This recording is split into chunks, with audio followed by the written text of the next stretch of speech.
Honey, I know medical school is a good option for you. Think of how you could help other people.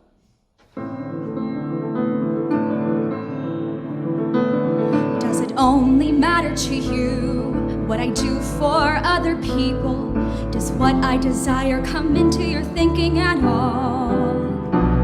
Is my value measured to you and how I help these other people?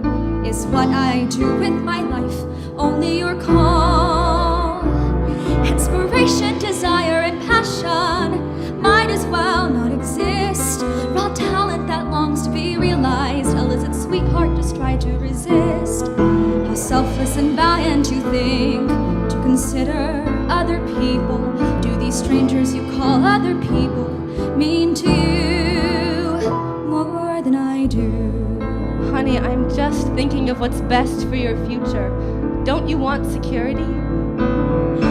I'm going to be an artist. I'm going to school for art. If I have to pay my own way, that's okay, because I'm finally following my heart.